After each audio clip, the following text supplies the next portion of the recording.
I'm proud to tell you that this video is going to be brought to you by Gfuel, and in celebration of May, Gfuel is launching anime with a ton of cool products specifically geared towards all of us who love anime, hence the name anime. Dragon Ball Z, Naruto, My Hero Academia, Mobile Suit Gundam, Attack on Titan, and so many other series are available on the website in the form of energy formulas packed with all the vitamins that you need and just enough caffeine to get you going for your day, which most importantly, this cannot be understated. Unlike a lot of energy products that are out there is no crash and there is zero sugar. Two really huge selling points of why I personally support Gfuel. And they've even got energy themed hydration formulas filled with electrolytes. You guys have seen me with Gfuel before, either here on the channel with the affiliate promotions like this one, or you see me on my Twitter account posting some of the Gfuel products I own. I've even bought some for myself this month with the Dragon Ball Z strawberry hydration tub and the Sage Mode energy formula, because we're going into summer season, so I got to put in some long nights to get work for my editors for some of those longer lore videos that are coming. In typical anime fashion, I am going to need you guys to send me your energy by clicking the affiliate link in the description and in the pinned comment, so you can buy whatever anime themed product you want. It doesn't have to be Naruto, it can be whatever anime strikes your fancy, and when you do so, make sure to use my promo code KAGE to get yourself a discount. Boruto 2 Blue Vortex has given us a lot to sink our teeth into as we anticipate the release of chapter 10 in a couple weeks by the time you guys are seeing this video. But while all the focus has been on Jura putting Kawaki to sleep and Boruto knocking out Kawaki faster than minor teenage girls allegedly say no drizzy, there is something else in the background that I don't believe we as a community have put enough focus on, and I believe we might very well have missed a oh so important Chekhov's gun that has been left to wander around without us paying much attention to it, which is lost in all the conversations that we've been having, are the duo of Matsuri and Bug, the awakened Shinju that belong to Moegi and Bug respectively. That's why in today's newest Naruto Explained video, I want to talk to you guys about why I believe the time is now for us to pay more attention to both of these characters, because we literally have a problem running around the village parameters that feels like it might be coming back into play potentially sooner than we might have imagined. And as a quick reminder, the 2.5-hour Boruto video is done. The editor handed it back to me a couple weeks ago, so grab your popcorn because he made a movie that's going to be dropping the second week of June, likely that weekend. So keep notifications turned on, because that 60-page script is one I'm very proud of, especially the second half of the video itself. So we're all familiar with the fact that each of these evolved Shinju have their own individual targets that they can seek out with the intention of devouring. We're seeing Jura hunt down Himawari because she has the nine tails inside of her. We have Hidari likely interacting with Sarada soon, given that Sarada's headed towards the battlefield, and Hidari, by having Sasuke's chakra, wants to consume Sarada. However, we haven't seen Bug or Matsuri since they declared their targets they wanted to consume, but as we saw a couple of chapters ago, they have a method to reach Konoha from that 10 tails dimension, which is the cube that is in the middle of the chamber that is draped with those claw marks on it. And that cube allows them to go back and forth between the claw marks that Code has set. And you might be asking, so what? Kawaki was made aware that Code's claw marks were out there and he made his way through the village and he erased them in chapter 1 of Boruto 2 Blue Vortex, and they are implied to have continued to do so throughout the time skip, or at the very least recently, just prior to the events of chapter 1, given the annoyance that we saw in Kawaki when it came to having to erase those claw marks. And it gave the impression this was not the first time that they had done so recently. As of right now, we've only seen Jura and Hidari in the village, but I do believe it's worth noting this information here.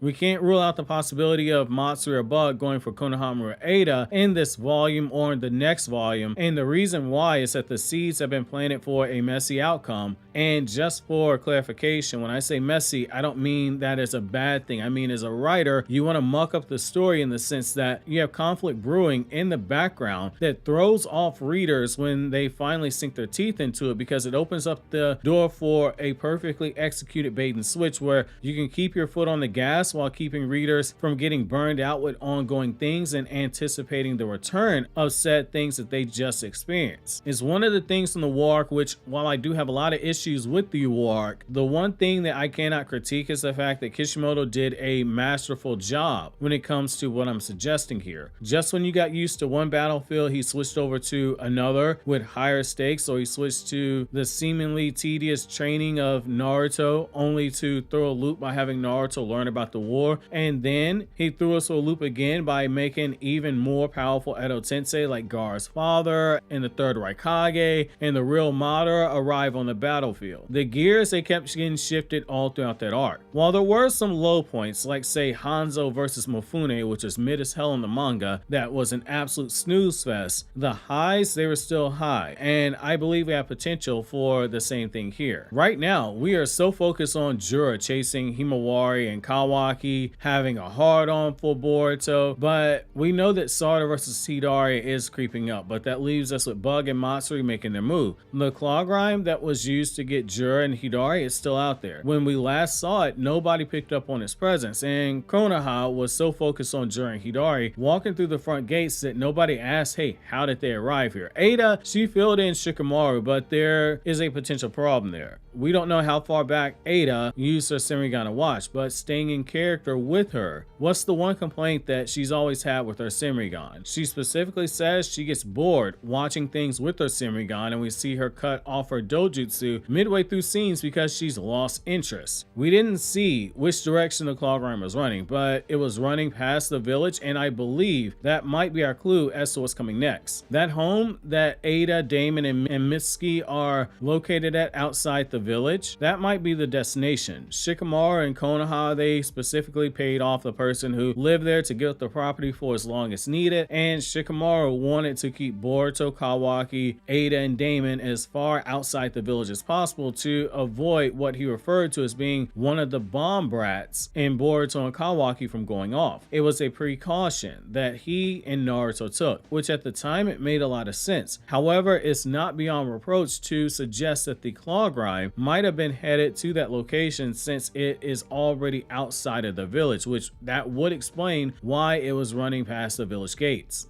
Jura has shown that he's more than capable of thought and strategy than the other Shinju. They clearly looked in for orders and guidance, and Jura is constantly evolving by consuming new information. I don't believe it was a mistake that we got as many panels as we did, taking the time to show specifically how they can travel through the cube and out the claw mark of one of the claw grimes, which means they should be able to exit out of any of the claw grimes that are still in existence. Right now, we only know that the one claw grime still exists, but there might be others. From a narrative perspective, I think you absolutely pull the trigger on this, and I don't think you hesitate either, because you have a chance to keep cooking and have fans constantly turning, but it just comes down to how layered of an approach do you take, because too much at one given time is not going to work unless there's a strongly written narrative to keep readers invested. That's the one thing that separates a good battle shonen from a truly great battle shonen that is remembered for 20-30 years after it ends. If this can get pulled off, I think we have the potential to see the one thing that many fans have waited to see, which is to see a pint-sized Madara clapper known as Damon fight at full power and with a chip on his shoulders. I don't believe it was by mistake that we saw the Bug Shinju fight against Boruto for as long of a period of a time as he did. In fact, it felt very much intentional that we saw Boruto, who's just body and code without any issues, not even having to use his Karma Seal despite Code being stronger than Jigen, and we then turned around and saw Bug do rather well against Boruto, forcing him onto the defensive during their one-on-one squabble and forcing Boruto to use ninjutsu in their fight. I say that for this reason. Bug has identified Ada as his target, and Ada just happens to be in the presence of one of her identified knights, the battle-crazed Damon, and he's someone who took great pleasure out of bullying Bug in the past, both before Damon got sealed away and once again he was getting tormented after he got unsealed. Just off of that one fact alone, there's a lot here that can be used to sow more seeds of conflict in having Damon fight against Bug for the intention of protecting Ada. It does a very important thing that cannot be overlooked by us as fans. It gives us a very linear scaling for how strong Base Boruto is, because we can measure what we saw from Boruto versus Bug directly against Damon. If we learn that Damon is fighting at full power, then we know that Boruto and Base has caught up to Damon in power. If Damon is beating Bug in their fight, and we learn that this fight between Damon versus Bug is like, say, the fight between number 17 and Gohan in the Dragon Dragon Ball manga, where number 17 tells future Gohan that all the times they fought in the past, he wasn't even using half of his power before he easily curb stomps future Gohan after that. Then we know Base Boruto is below Damon but above Code, which means Damon is still the strongest and Boruto would likely need to use a Coma Seal to surpass him depending on how close that fight is between Bug and Damon. I think that is truly the most fascinating thing that we have to look at here, because it gives us a very clear line to some of the more important bits of power levels that we need, because now all of a sudden we know where to place Kawaki, we know where to place Sage Mode Mitsuki. It would be a bit of irony, poetic irony at that, if Damon, someone who